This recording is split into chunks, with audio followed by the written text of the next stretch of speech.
huko ni kaunti ya Uasin Gishu, Stephen Keter akiwahusisha wananchi kuhusiana na matarajio yao kuhusiana na hotuba yake Rais William Ruto. Halikadhalika mtazamaji, tunavyozidi kudokeza ni kwamba Rais William Ruto anatarajiwa kuwahutubia wananchi kutoka Ikulu mwendo wa saa 1 jioni, na tayari kikosi kizima cha NTV kimefika huko akiwemo mwanahabari wetu Laban Shaban. Na kwa muktadha huo naomba tuelekee huko Ikuluni, tuungane naye kwa njia moja kwa moja, labda tuibie mawili matatu ambayo Rais William Ruto huenda kayagusia kwenye hotuba yake.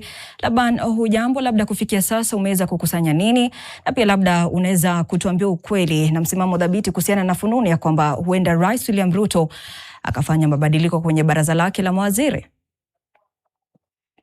Asante sana Rugaival, kwa uzuri kabisa nitakuibia hasa ni nini huenda Rais William Ruto atakuwa anazungumzia hapa katika ikulu ya Nairobi. Kweli ulivyosema kwamba kuna matarajio mengi kuhusiana na nini hasa Rais William Ruto atazungumza katika hotuba hii maalum ambayo inatarajiwa kufanyika chini ya dakika 30 zijazo. Rais William Ruto alipotoa ahadi kwamba alipotoa mwaliko kwa vyombo vya habari na taifa kufuatilia, mengi yameibuka kwamba rais atazungumzia nini.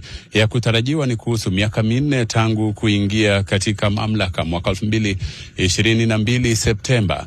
Rais amefikisha ahadi zake wapi, na je, amepiga hatua kiasi gani kuweza kutimiza manifesto yake, ima katika masuala ya elimu, kilimo, ajira, uchumi kwa ujumla?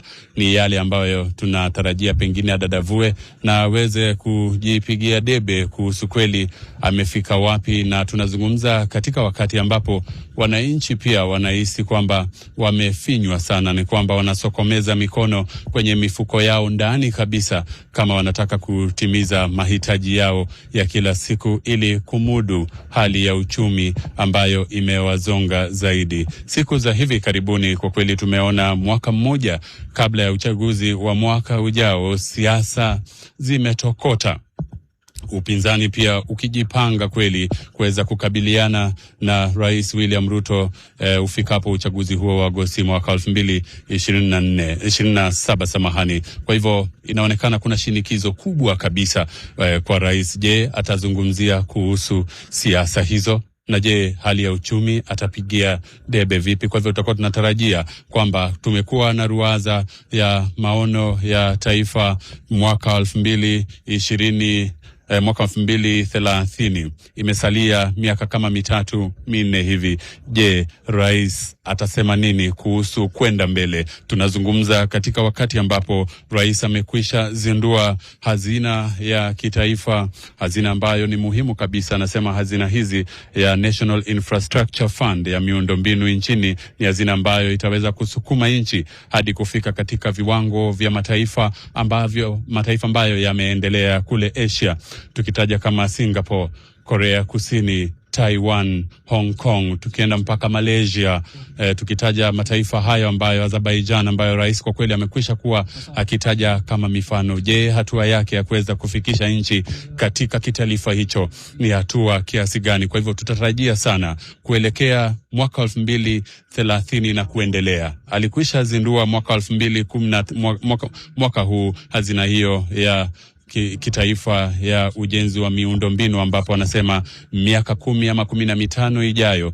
ataweza kutengeza barabara za lami kufikia kilomita 30. Wakati huo kwa kweli, kulingana na katiba ya sasa, tutarajii kwamba rais atakuwa mamlakani, manake kulingana na katiba anafaa kuwa anaweza pengine kuwa rais katika mihula miwili kupitia chaguzi kama atashinda mwaka 2027. Lakini rais anatarajiwa pia kusema kwamba mbinu na sera ambazo serikali hii inabuni ni mbinu ambazo zinafaa kutokuwa na tofauti za kisiasa, tofauti na ule mzunguko wa uchaguzi kila mwaka, kwamba rais anatengeneza ramani ya sasa, ramani ambayo itatumika na serikali ambazo zitakuja siku zijazo. Na amenukuliwa rais si mara moja akisema kwamba kumekuwa na mataifa ambayo yalitangulia Kenya ama mataifa ambayo kwa kweli yalikuwa nyuma ya Kenya kiuchumi kama Singapore. Pia ametaja China, ametaja mataifa kama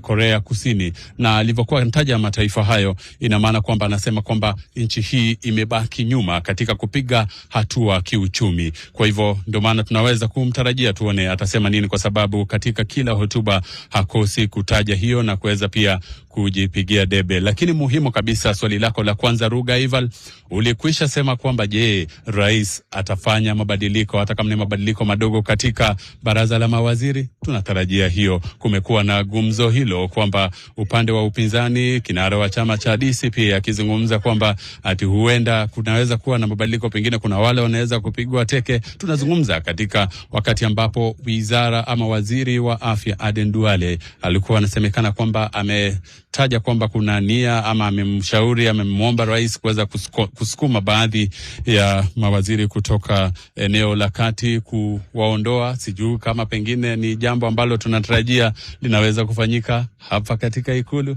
Waweze kusubiri Ruga Ival, yote tutasubiri mbivu na mbichi kufikia 1:00 kamili Rais William Ruto atakapohutubia taifa. Kutoka kwangu ni hayo tu kwa sasa, tutaendelea kufuatilia. Kwako Ruga.